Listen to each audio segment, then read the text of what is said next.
이제 하나님의 말씀 증거하겠습니다. 오늘 우리에게 주시는 하나님 말씀은 골로새서 3장 20절에서 21절 말씀입니다. 이 계시의 말씀을 읽을 때 다 함께 일어나 한 목소리로 합독하겠습니다. 시작. 자녀들아, 모든 일에 부모에게 순종하라. 이는 주 안에서 기쁘게 하는 것이니라. 아비들아, 너희 자녀를 노엽게 하지 말지니 낙심할까 함이라. 아멘.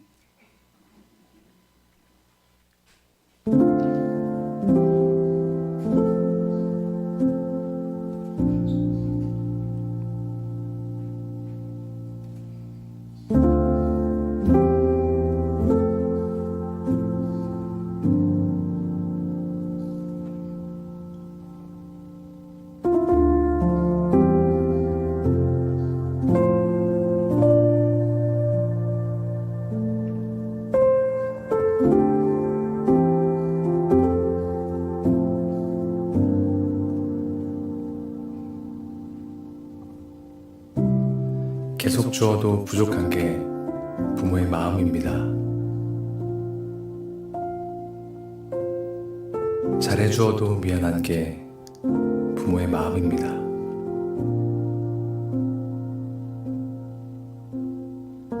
우리는 부모님의 희생과 헌신을 얼마나 생각하며 살고 있습니까?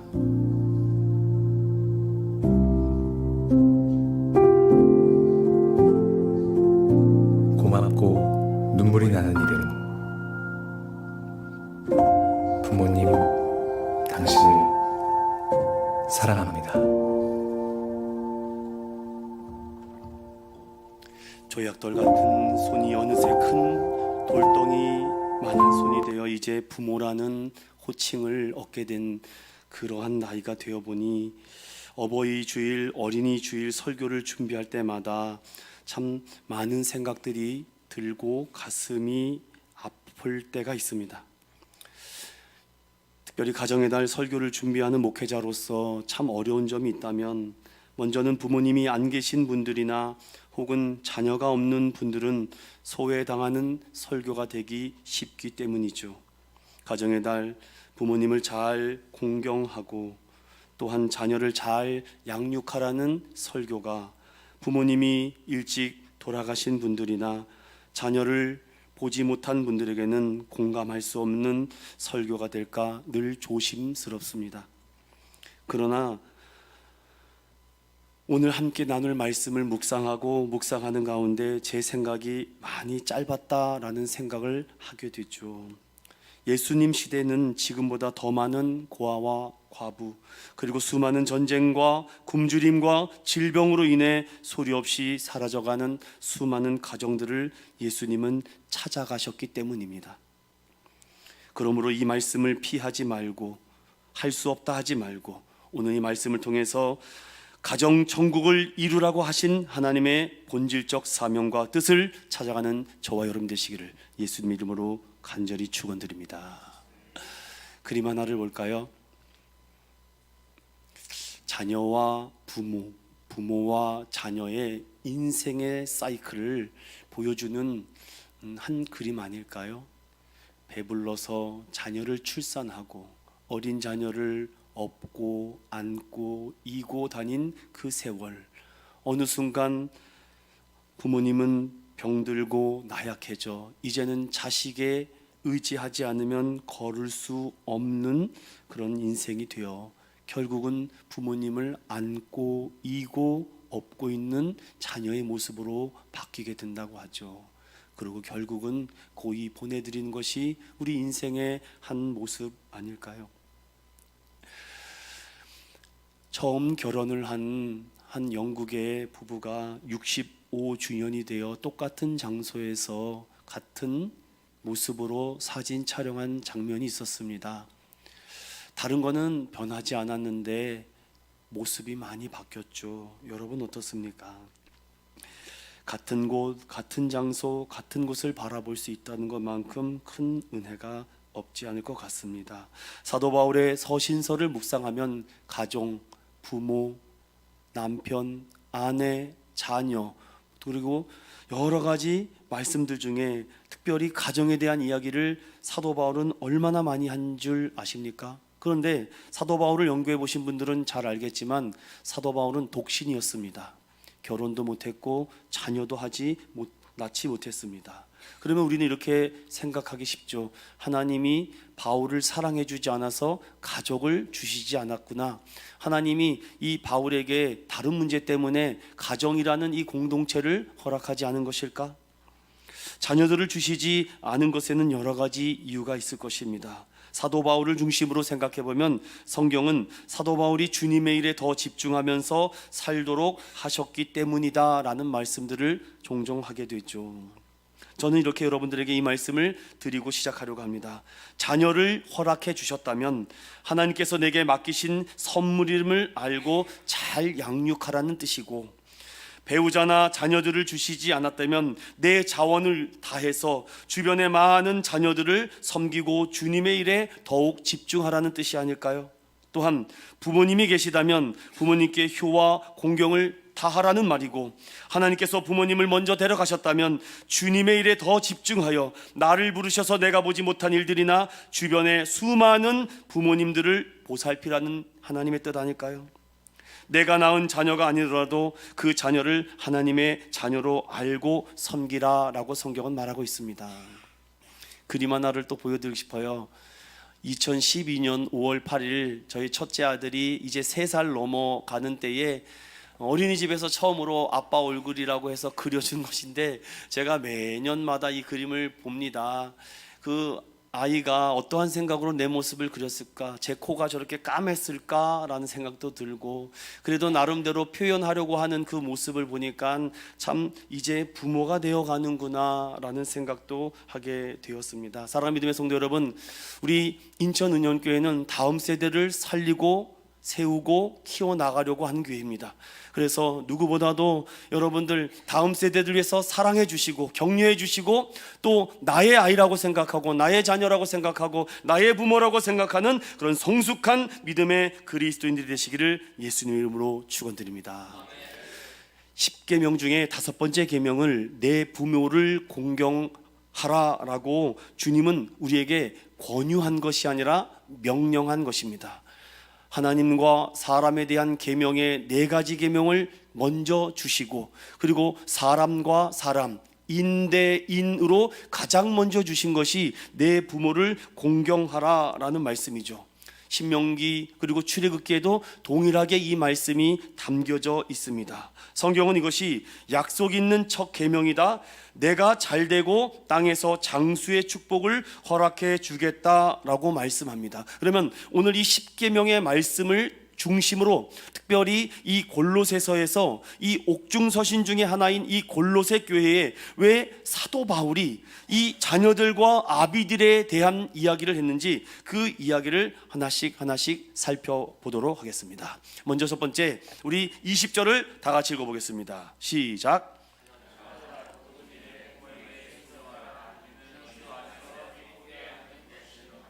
아멘. 사도 바울은 3장 1절에서부터 계속해서 그리스도와 함께 다시금 살 수 있는 그 길을 열어주는 과정들을 설명을 아주 세부적으로 설명한 다음에 가정에 대한 이야기를 던지고 있습니다. 그 가정 중에 아내에 대한 얘기를 먼저 했고, 그 다음에 남편들, 그리고 자녀들, 그리고 부모님에 대한 얘기까지 겸해서 하고 있는데 굉장히 심플합니다. 저는 이것을 단어를 하나씩 쪼개서 여러분들에게 이 말씀을 좀 구체적으로 살펴보려고 해요. 먼저 우리가 기억할 것은 잠언 몇 구절을 찾아보겠습니다. 잠언 23장 22절, 잠언 23장 22절을 한번 열어보겠습니다. 찾으셨나요? 그러면은 22절부터 25절까지 쭉 연결해서 읽어보겠습니다. 시작. 너를 낳은 아비에게 청종하고 내 늙은 어미를 경히 여기지 말지니라. 진리를 사되 팔지는 말며 지혜와 훈계와 명철도 그리할지니라. 의인의 아비는 크게 즐거울 것이요 지혜로운 자식을 낳은 자는 그로 말미암아 즐거울 것이니라. 내 부모를 즐겁게 하며 너를 낳은 어미를 기쁘게 하라. 아멘. 성경의 구약에 대한 가정에 대한 스토리와 신약에 대한 가정에 대한 이야기가 크게 차이가 나지 않는데, 특별히 이 잠언 말씀에 보면은 우리는 개역개정으로 이것이 번역되고 새 한글로 번역될 때 부모라고 쓰는데, 성경은 부모라는 단어보다는 아버지, 어머니, 아비, 어미라는 표현을 자주 사용하고 있죠. 그러면 이 잠언 말씀을 기억하고 다시 골로새서 3장 20절의 말씀을 보면, 먼저 사도 바울은 이 골로새 교회 성도들에게, 자녀들에게 먼저 이렇게 말씀합니다. 모든 일에 부모에게 순종하라 라고 말씀하죠. 참 이 말씀이 우리에게 주는 몇 가지 단서들이 있습니다. 자, 부모에게 순종하라 라는 단어를 우리가 한번 살펴봅니다. 도대체 순종이라는 말이 무엇일까? 순순히 복종하다라는 우리 한자적 의미가 있는데, 이걸 히브리어와 헬라어 단어로 번역해 보면 이렇게 바뀝니다. 휘파쿠오라는 단어로 기록되어 있는데, 휘포는 뭐뭐 아래서, 아쿠오는 듣는다라는 뜻입니다. 그러니 순종하라라는 성경적인 메시지는 그 아래에서 경청하라는 것입니다. 경청하라는 것이 어떤 뜻입니까? 부모님의 말씀 아래에서 겸손히 그 말을 다 들으라는 것이죠. 더 나아가 성경은 부모님이 말씀하실 때에 그 아래에서 잘 경청하고 들어야 된다라는 것을 순종이라는 단어로 기록하고 있습니다. 예수님도 부모님을 공경해야 된다고 자주 언급하시죠. 예수님은 심지어 너희가 하나님의 계명은 버리고 사람의 전통은 지키느냐라고 말씀하며, 하나님의 명령을 우선적으로 따르지 않는 위선적인 그들을 향해 일침을 가하며, 심지어 아버지나 어머니를 모욕하는 자는 죽임을 당하리라 라고까지 말씀하죠. 더 나아가 그 당시 율법주의자들은 고르반의 문제를 가지고 시비를 걸 때도 있죠. 여러분, 저는 이 말씀을 이렇게 현대 해석으로 조금 바꿔보겠습니다. 부모를 공경하고 부모에게 효를 다한다고 해서 그 부모에게 효와 전통의 그 문화 속에 우리 대한민국과 조선 땅부터 이뤄왔던 모든 전통과 그 근거대로 효를 다하라는 것이 아니라, 성경이 말하는 그 효와 공경과 순종을 다하라는 것이죠. 그러니 주술적으로, 미신적으로 조상의 무덤을 잘 써야 된다, 이런 모순적인 전통을 지키라는 것이 아니라는 것입니다. 성경이 말하는 내 부모에게 순종하라라는 것은 그분이 하시는 말씀을 겸손히 허리를 굽히고 그분의 얘기를 듣는 것이 순종이다라고 성경은 말하죠. 자, 그렇다면은 우리가 여기까지 이제 알겠습니다. 아, 성경이 말하는 순종이라는 것이 우리가 겸손히 마음을 굽히고 그에게 경청하여 귀를 연다라는 뜻이라면은, 그러면 여기까지 그래요, 우리가 부모 자녀 관계니까 충분히 할 수 있겠죠. 그런데 여기서 걸리는 것이 무엇입니까? 20절에 다시 보면 모든 일입니다. 이게 어려운 부분입니다. 모든 일에 부모님의 말씀을 다 들으라고요? 여러분, 하나님의 뜻은 명확합니다. 모든 일에 부모에게 순종하라. 그러니 말이 되든 되지 않든 다 들으라는 것입니까? 아니, 말도 안 되는 것을 어거지를 쓰고 때를 쓰며 땡깡을 부리고 있는 부모, 어떻게 자녀들이 그 말을 들을까요? 말도 안 되는 걸 가지고서는 사람을 힘들고 지치고 상처를 주는데 어떻게 그분들의 말씀을 들어야 될까? 그런데 성경은 어떻게 말합니까? 모든 일에 부모에게 순종하십시오. 이는 주 안에서 기쁘게 하는 거래요. 여기서 우리가 참 어렵습니다, 여러분. 잘 우리 한번 귀담아 들어봅시다. 자녀들아, 너희들이 모든 일을 부모에게 순종하는 것이 부모를 기쁘게 하는 것이 아니라, 성경은 뭐라 그래요? 그 순종으로 말미암아 내가 기뻐한다는 거예요. 이게 성경적 해석입니다. 우리는 그렇잖아요. 부모님을 잘 섬기고 부모에게 효를 당하고 부모님을 순종 잘하면은 부모님이 기뻐한다라는 것을 효도라고 생각합니다. 근데 성경은요, 모든 일에 부모님에게 순종하십시오, 그것이 예수님, 주님을 기뻐하는 일이라고 합니다.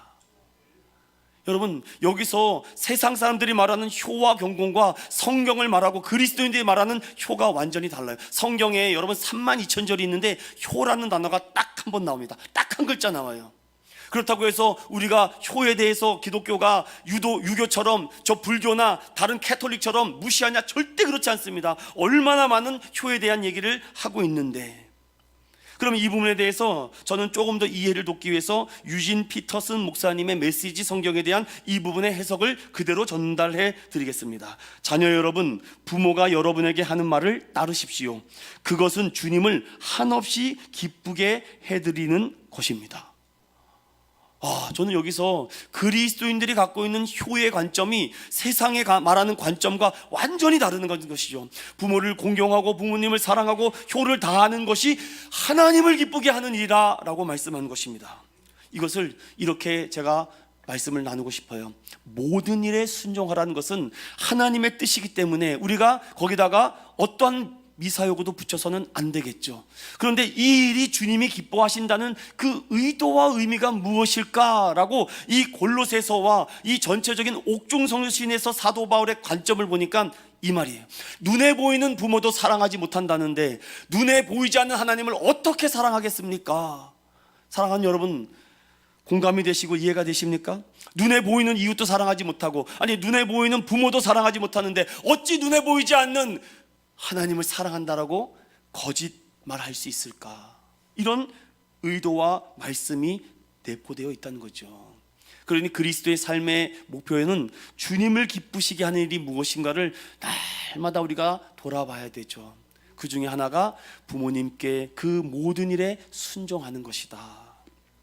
저는 이렇게만 말씀을 드리고 나면은 참 마음이 어려워질 수 있다라고 생각이 들어요. 저는 그래서 십계명, 출애굽기 20장과 신명기 5장을 더해서 오늘 이 골로새서 말씀과 에베소서 6장 말씀을 포함시켜 전체적으로 사복음서에 있는 하나님께서의 이 효와 공경에 대한 뜻이 무엇인지를 세 가지로 분석해서 말씀을 드리겠습니다. 첫 번째, 왜 사람이 부모에게 공경하고 효를 다하고 부모를 공손히 섬겨야 하는가? 우리 따라합시다. 생명을 주셨기 때문이다. 생명을 주셨기 때문이다. 이건 어느 누구도 노라고 말할 수가 없어요. 어찌되었든 부모님의 사랑에 의해서 저와 여러분이 이 땅에 온 줄로 믿습니다. 여러분 아닌 분 있나요? 뭐 인공지능 AI가 있으세요? 생명을 주셨기 때문에 그 은혜를 우리는 인륜, 천륜을 배반할 수 없다는 것입니다. 우리는 부모님의 은혜를 너무 많이 입었습니다. 동물은 금방 태어나서 하루 이틀이면 걷고 다니는데 우리는 1년 내내 동안 걷기까지 얼마나 젖먹이고 보살펴야 됩니까? 기저귀 다 갈아주고 똥오줌 다 갈아주고 20년이 넘도록 부모 보호 아래서 살고 있습니다. 여러분 미국만 하더라도 20살이 넘으면은 이제 성인이 되었다고 네 스스로 살라고 하는데 우리는 결혼식을 하는 전날까지도 오냐 하고 키우지 않습니까? 결혼식 하고 나서도 김치가 떨어졌냐 안 떨어졌냐 그거 부모님이 살피고 뭔 문제가 없으면 부모님이 나서서 다 도와주는데 언제까지예요? 60이 넘으면 그 일이 끝납니까? 그렇지 않아요. 무덤에 들어갈 때까지 하시더라고요. 참 대한민국 이 부모님들의 이 열정과 열의는 정말 대단합니다. 정말 대단한 수고 아니겠습니까? 또 어떤 이유가 있습니까? 부모님은 우리의 길의 안내자이기 때문입니다. 여러분 나는 술 먹는 아빠 닮지 않을 거야. 나는 욕지거리 하는 엄마 닮지 않을 거야. 그런데 어느 날 내 모습 속에 엄마 아빠의 DNA가 있다 보니 그 모습이 툭 튀어나와요. 그 엄마 아빠의 그 성질 들어온 거 난 절대 닮지 않을 거야. 난 온유한 사람이 되고 착한 사람이 될 거야. 나는 정말 잘 섬기는 사람이 될 거야 라고 하지만 어느 순간 내가 그대로 행동하고 표정하고 말하는 모습에 덜컥 겁이 나죠. 여러분 어떻습니까? 저는 그것을 여러분들에게 이렇게도 조금 공감되고 싶어서 말씀드리고 싶어요. 부모님을 존경한다는 것이 무엇일까? 부모님을 존경하고 사랑한다는 것이 무엇일까? 저는 이렇게 여러분들에게 권면드리고 싶어요. 부모님을 존경한다는 것은 부모님의 지난 인생을, 지난 시간들을 공감해 주는 겁니다. 엄마는 그것도 몰라요? 지금 시대가 어떤데? 이거는 부모님을 존중하는 것이 아니에요. 부모님의 그 40년 전의 인생, 그 50년 전의 그 6.25 전의 인생, 그 일제시대의 인생을 공감해주고 이해해주는 것부터가 존중의 모습이 아니겠습니까? 이해하려고 하는 눈을 맞춰야 되는데 지금 나의 모습과 부모의 삶을 보니까 너무 다르지 않습니까? 부모를 존경한다는 것은 부모님의 지난 시간을 공감하고 이해하는 눈을 맞추는 것 아닐까? 또 부모님을 보살펴 드리는 것은 무엇일까? 부모님을 기회 있을 때마다, 여러분 어버이날 때만 카네이션 드리는 건가요? 그렇지 않잖아요. 시간 되면. 저는 몇 년 전에 여러분들에게 그런 설교도 드렸어요. 아직 부모님에게 따뜻한 온기가 남아있을 때 잘하시라고. 죽어서 소돼지 잡지 마십시오. 다 필요 없는 짓입니다. 살아계실 때 1등급 한우 사드리고 최고 좋은 곳에 가드리고 최고 좋은 곳으로 섬겨드려야 되지 않겠습니까? 죽고 나가지고서는 떵떵거리면서 장례식을 상다리 부러지게 차리면 뭐합니까? 다 쓸모없는 짓이 아니겠습니까? 우리 그리스도인들의 부모님의 효에 대한 것은 살아 생전에 속 썩여 드리지 않고 마음을 편하게 보살펴 드리는 것인 줄로 믿습니다. 그리고 부모님을 기쁘게 해드려야죠. 우리의 시간과 물질을 쓴 곳에 우리의 진심이 있지 않겠습니까? 저는 오늘 이 3장 20절의 말씀에 모든 일에 순종하라, 참 버겁습니다. 이걸 어떻게 감당할까? 그러나 성경이 말하는 순종은 그 말을 허리를 굽히고 겸손히 들으라는 말씀이라면, 하나님, 이 일이 하나님이 기쁘시게 한다면은 하나님, 이 일을 감당해 보겠습니다 라고 해야 되지 않을까요? 두 번째 21절을 다 같이 읽어봅니다. 시작. 아비들아 너희 자녀를 노엽게 하지 말지니 낙심할까 함이라. 아멘. 사도 바울은 참 놀랍습니다. 20절 말씀은 긍정의 호소로 말을 했는데 21절은 부정의 호소로 말하고 있어요. 왜? 자녀들에게는 긍정적인 단어를 써서 모든 일에 내 부모에게 순종하라, 이것이 주님이 기뻐하시는 일이다 라고 말해놓고 21절에는 아비들이여, 부모님들이여, 아버지 어머니들이여, 우리 사랑하는 아들과 딸들을 노엽게 하지 마십시오. 그들이 낙심할까 함이라. 참 이게 저는요, 다음 세대에 대한 관심이 많은 목사로서 정말 조심하고 또 조심하는 것은요, 아이들에게 부정적 말을 하지 않는 것입니다. 그렇게 하면 될 것 같아? 이렇게 안 해보려고 엄청나게, 어떤 아이들에게도 그런 말을 안 하려고 엄청나게 했습니다. 왜냐? 제가 오늘 드리는 말씀을 잘 기억하십시오. 아비들아 너희 자녀를 노엽게 하지 말라, 낙심할까 함이다. 그러니까 노엽게 하면은 자녀들은 낙심한다는 것입니다. 그러면 이 말씀을 해석해 보겠습니다. 낙심이라는 단어가 무엇일까? 낙심은 바라던 일을 이루지 못하며 마음이 상함이라는 뜻입니다. 히브리 단어로 아스이메오라는 뜻인데, 아라는 뜻은 없다, 잃다라는 뜻이고, 스이메오는 열정, 마음, 의욕인데, 즉 열정과 의욕과 마음을 잃어버렸다라는 것입니다. 저는 금요 성령 집회 때 여러분에게 말씀드렸어요. 특별히 남성 성도들에게 하나님의 일을 열심히 하다가 마음이 뜨겁게 하다가 식을 때가 있다고. 그런데 왜 식었느냐? 여러분들이 최선을 다했기 때문에 식었다고 제가 말씀을 드렸어요. 여러분, 최선을 다했기 때문에, 정말 불을 태웠기 때문에 식어지는 거죠. 불 태워본 적이 없는 사람은 식는다는 것이 무슨 마음도 모릅니다. 교회 일에, 하나님의 일에, 주님 사역의 일에, 내게 맡겨주신 일에 생명을 다했기 때문에 그 어려운 환경 속에 내 마음이 푹 꺼질 때가 있어요. 그건 여러분들이 그 일에 정말 마음과 정성과 생명을 다했기 때문에 식은 거예요. 그런데 제가 한 걸음 더 나가서 뭐라고 말씀을 드렸습니까? 그것이 식어질 수 있는데 불씨가 꺼지면 안 된다 그랬습니다. 불씨가 꺼지면은 그거 거기서 완전히 끝난다고. 그러니 식을 수 있어요. 멈출 수 있습니다. 그냥 멈추고 싶고 스톱하고 싶을 수 있는데, 다시 그 불씨가 내 마음속에 있으면 여러분, 다시 모세를 부르신 것처럼 영원히 타지 않는 떨기나무 아래 저와 여러분들을 불러주실 줄로 믿습니다. 그때 우리가 이전에 보지 못했던 큰 기적과 큰 광경도 우리에게 허락해 주시지 않을까요? 자녀들은요, 부모들의 말에 매우 민감합니다. 그러니 부모의 한 말에 잘하던 것도 열정이 푹 꺼져요. 그래서 여러분, 사랑하는 우리 성도 여러분, 자녀들에게 위험한 말은 가급적 하지 마세요. 특별히 신앙적인 문제에 대해서는 항상 긍정적으로 얘기하셔야 됩니다. 항상. 지금 당연히 기도 못하죠.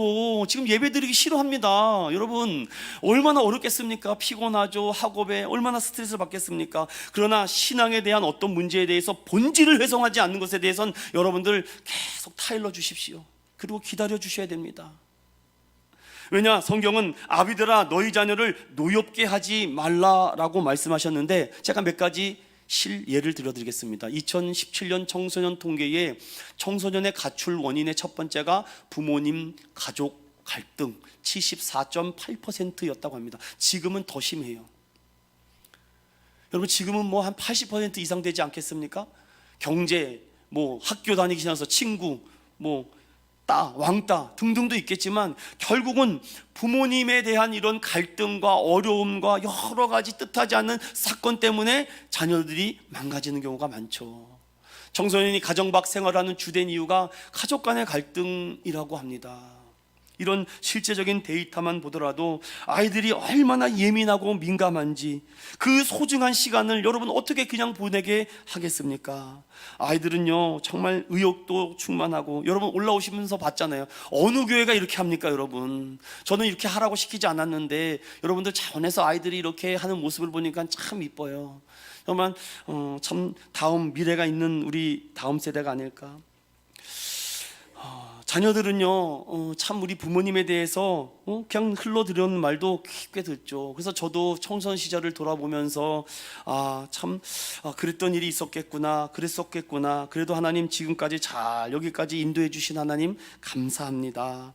그리고 절대 자녀들 앞에 싸우지 마세요. 그리고 절대로 우리 부부간에도 반말하지 마세요. 저희 자녀들은요 저희한테 절대로 반말하지 않습니다. 지금까지도 존댓말해요. 물론 장난식으로 할 때도 있지만 어렸을 때부터 그렇게 했습니다. 절대로 엄마 아빠가 싸우는 모습을 보이지 않아요. 뭔가 언성이 높으면 엄마 아빠 싸워요? 딱 그러더라고요. 아니, 싸우는 것이 아니라 서로 의견을 이렇게 나누고 얘기하는 중이야. 절대 욕하거나 그러지 마십시오. 그대로 따라합니다. 신앙도요 부모님 그대로 따라해요. 그러니 여러분 생명 걸고 예수 믿어보십시오. 자녀들이 그대로 따라합니다. 이게 정말 무서워요 여러분들. 근데 부모의 마음이 자꾸만 마음이 온전치 못하면 자녀들도 그대로 뭐 엄마 아빠도 그렇게 하시잖아요. 왜 나한테 그러십니까? 그러면 여러분 꼼짝도 못하는 겁니다. 그거에 저는요 우리 부모님에게 너무 감사해요. 처음부터 지금까지 한 번도 변한 적이 없거든요. 제가 이렇게 말씀드리잖아요. 우리 부모님은 비가 와도 교회 갈 사람, 천지가 무너져도 교회 갈 사람, 기도할 사람, 예배 드릴 사람. 이게 자녀의 입에서 나온다면 여러분 성공한 겁니다. 근데 자녀에서 뭐 엄마도 뭐 툭하면 그러는데 뭐 아빠도 그러는데 뭐 나에게 자꾸 이러라 저러라 하지 마세요. 그렇게 들으면요 여러분들 마음이 무너질걸요 아마. 저는요 우리 자녀들이 그럽니다. 학교는 못 가도 교회는 가라. 주일은 지켜야 된다. 생명같이 지켜라. 하나님의 것 도적질 하지 말아라. 지금까지 제가 말하고 있어요. 왜냐 저는 거기에 당당하기 때문에. 근데 저기에 조금이라도 결격사항이 있으면 저는 그렇게 말을 못할 겁니다. 앞으로도 계속 지켜지기를 원해요. 자녀들은 이렇게 예민합니다. 분노가 생기면은요 그것을 부당하다라고 자꾸 자기를 인격적으로 대하라고 하죠. 숨이 막히다고 합니다. 지나친 간섭은 사랑이 아니라고 합니다. 불편하다고 얘기해요. 아이들의 의견을 존중하는 것이 얼마나 어렵겠습니까? 그러나 어버이주의를 맞은 저와 여러분 우리 부모님들 다시 한번 돌아봅시다. 우리 자녀들을 노엽게 한 일은 없는지. 그래놓고 순종하라고 명령하진 않았습니까? 엄마 아빠 말씀 잘 따르라. 혹시 노엽게 하진 않았습니까? 그럼 반대로 아이들이 원하고 뜻하는 것을 다 들어주는 것이 아이들을 노력게 하는 것이 아닐까요? 그건 또 아닐 것입니다. 자녀들을 존중한다는 것, 강요하지 않는다는 것도 있고 또 대화로 나누는 것도 필요하겠죠. 그러나 너무나도 그들이 뜻하는 요구사항을 다 들어주다 보니까 정작 중요한 얘기를 할 때는 그들이 말을 듣지 않을 수도 있다고 합니다. 사랑하는 믿음의 성도 여러분, 오늘 20절과 21절 두 절을 묶어서 우리가 한 말씀으로 이해하면은 이겁니다. 자녀들은 부모에게 모든 일에 순종하십시오. 그리고 부모는 자녀들이 분노하지 않도록 하셔야 됩니다. 자녀들을 분노하게 하면서 모든 일에 순종하라고 명령해서는 안 되죠. 자발적인 순종이 일어나야 되지 않습니까? 그러니 오늘 이 말씀을 들으면 저와 여러분들 다시 한번 돌아보면서 혹시 부모님들 자녀들을 아프게 한 적 있습니까? 사과하십시오. 미안하다. 내가 잘못했다. 정중하게 사과하세요. 자녀들은요 금방 또 회복해요. 이게 또 회복이 안 될 것 같은데 금방 회복이 됩니다. 또 자녀들은 부모의 그 한마디가 얼마나 임팩트가 있는지 강력하게 꽂히거든요. 자녀들을 아프게 한 일이 있다면 미안하다고 말씀해 주십시오. 자녀들에게 실수나 잘못한 일이 있다면 정중하게 사과해 주십시오. 그러면요 자녀들은요 노여하지 않고 분노하지 않아요. 낙심하지 않을 것입니다. 그러면요 순종하지 말라 그래도, 사랑해 주지 말라 그래도 자녀들이 자발적으로 부모님을 사랑해 주지 않겠습니까? 미안하다, 내가 잘못했다, 용서해 달라. 하나님이 이 말을 기뻐하시지 않을까? 사과해야 될 자리에 사과하지 못하고 용서해야 될 자리에 용서하지 못하고 시간이 더 지체되어 그 온기가 식어 냉기가 될 때는 아무리 외쳐도 듣지 못합니다. 따뜻한 온기가 있을 때 어렵더라도 힘들더라도 문자라도 말이라도 우리의 마음을 움직여서 하나님이 기뻐하는 일이라면은 여러분들 우리 한번 오늘 도전해보는 저와 여러분 되시기를 간절히 축원드립니다. 여러분들 참 생각만 해도 고맙고 눈물이 나는 이름이 어머니 아버지 아니겠습니까? 저는 종종 이렇게 저 마음을 다스립니다. 하나님, 제 인생의 프로가 아닌데 저 부모 아버지가 된 것도 어디서 배운 적도 없고 훈련 받은 적도 없는데 덜컥 아이를 낳고 나니까 엄마 아빠라는 호칭을 듣게 되고, 하나님, 부모 역할도 프로가 아닌데 한 번도 해본 적이 없는데 어떻게 감당하겠습니까? 그래서 십자가의 사랑이 필요합니다. 그리스도의 사랑이 필요한 거예요. 여러분, 세상에서 말하는 인간과 인간의 사랑은요, 유한한 사랑입니다. 그러나 예수 그리스도의 십자가 사랑으로 힘입어 나가면요, 무한한 사랑으로, 아가페 사랑으로 우리가 나갈 수 있지 않겠습니까? 한 얘기를 드리겠습니다. 로봇다리 세진이라는 여러분들 프로그램과 책을 읽어보신 분 있으십니까? 태어날 때부터 두 다리가 없고 한쪽 다리는 짧고 왼쪽 손가락도 불편한 한 아이, 입이 버려져서 보육원에 살게 했던 이 세진이라는 이 어린 아기, 그 누구도 알아주지 않은 그때에 한 어머니가 그 보육원에 찾아와서 그 아이를 보게 됩니다. 그리고 거기 있는 많은 의사들과 보육원 원장이 부정적인 말을 합니다. 이 아이는 걸을 수 없을 것입니다. 이 아이는 걸을 수 없을 것입니다. 그 말을 들은 그 어머니는 오기가 생겼습니다. 그 아이를 먼저 보니 큰 눈망울에 눈이 먼저 들어왔고, 그 어머니는 그 아이를 자기가 가슴으로 품어야 되겠다라는 생각을 하게 되죠. 그 어머니 이름이 양정숙 씨입니다. 그리고 그 입양한 아이를 데리고 와서 계속해서 아이들에게 말합니다. 너는 걸을 수 있다. 일어나라, 일어나라, 일어나라. 엄마가 오기가 생깁니다. 피눈물 나는 재활 활동을 시작하게 하죠. 세진아, 일어나, 괜찮아. 세진아, 일어나, 괜찮아. 세진이 곁에 엄마가 있어. 수없이 넘어지고 넘어졌다. 저는 그 대목이 참 감동이 되었습니다. 세진이 곁에 엄마가 있다. 그가 성장하여서 많은 사람들 앞에 얘기했던 기회가 있는데, 그 세진이가 이런 얘기를 하더라고요. 자식을 낳는 세 가지 방법이 있습니다. 자연분만이 있고요, 제왕절개가 있고 가슴으로 낳는 출산이 있습니다. 저는 가슴으로 난 어머니와 함께 있습니다. 어머니가 제가 걷지 못하는 것을 보고 포기하지 않으시고 계속해서 걸으라고 하실 때에 참 죽을 만큼 힘들었습니다. 그런데 항상 귓가에 맴도는 것은 세진아, 일어나, 괜찮아, 엄마가 옆에 있어. 참 이 말이 위로가 되었다고 합니다. 그래서 저는 그 다음 스토리가 뭔가 새롭게 변화가 있겠구나 라고 생각이 들었는데, 그 세진이는 이렇게 얘기해요. 넘어지고 또 넘어지고 나니까 넘어지는 방법, 즉 잘 넘어지는 방법을 알게 되었습니다. 그러면서 그때 엄마가 저에게 이렇게 얘기했어요. 엄마는 내가 걷는 것이 중요하지 않아. 내가 넘어졌는데 다시 일어나는 것이 중요해. 그는 엄마와 함께 다시 일어나 로봇다리로 전 국가대표 수영선수가 되며 이제는 긍정적으로 말합니다. 내가 땅에서는 제일 꼴찌지만 물속에서는 가장 빠른 사나이라고. 그 어머니와 찍었던 한 면의 사진이 있어요. 이 사진이 참 많은 사람들에게 감동을 주게 되죠. 그러면서 성장하면서 이 어머니가 나중에 이러한 책을 씁니다. 나는 나쁜 엄마입니다. 나는 나쁜 엄마입니다. 여러분, 어떻게 나쁜 엄마가 될 수 있습니까?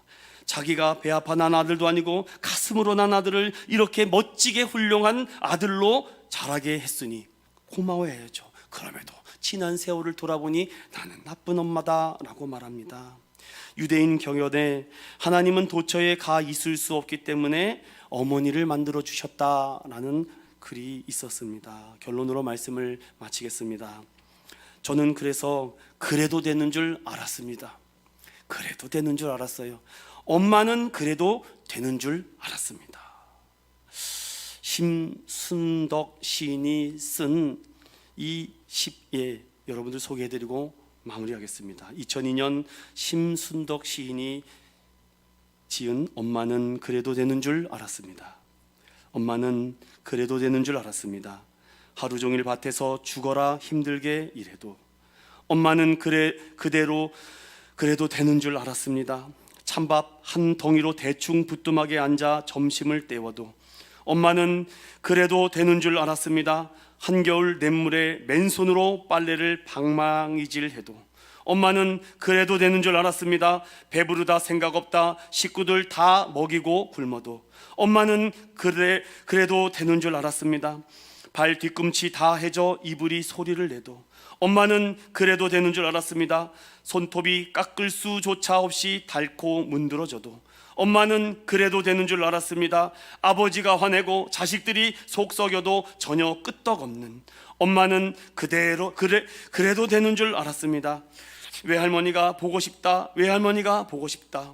그것이 그냥 넋두리인 줄로만 한밤중 자다 깨어 방구석에서 한없이 소리 죽여 울던 엄마를 본 후로 엄마는 그러면 안 되는 것이었습니다. 사랑 믿음의 성도 여러분, 오늘 저는 어버이 주일을 맞이해서 생각만 해도 고맙고 눈물이 나는 그 이름 어머니 아버지, 오늘 말씀을 통해서 여러분들 자녀들과 아비들에게 이 가정을 우리에게 허락해 주신 거 정말 하나님의 큰 은혜가 아니겠습니까? 사랑하는 부모님 때문에 우리가 이 땅에 존재할 수 있게 되었습니다. 부모님을 세상에서 가장 존경하고 그 시대를 공감할 수 있는 눈높이를 가져봅시다. 그리고 세상에서 누구보다도 우리 어머니 아버지는 내가 가장 잘 이해할 수 있는 그런 기대감을 주시면 어떻겠습니까? 더 나아가 오늘 주님이 기뻐하시는 일은 모든 일 안에서 부모에게 순종하라라는 것입니다. 오늘도 이 말씀을 곰곰이 돌아보며 엄마들은, 부모님은 그래도 되는 것이 아니었습니다. 그냥 참고 인내하며 자녀들을 사랑한다라는 이유 하나만으로도 수없이 넘어지고 쓰러지고 또 무너지더라도 어머니는 먼 발치에서 기다려주고 또 다시 돌아오는 아버지의 마음이 있지 않을까요? 사랑 믿음의 성도 여러분, 우리 오늘 한번 부모님 사랑합니다 라고 한마디에 하나님의 큰 은혜가 있기를 예수님 이름으로 간절히 축원드립니다.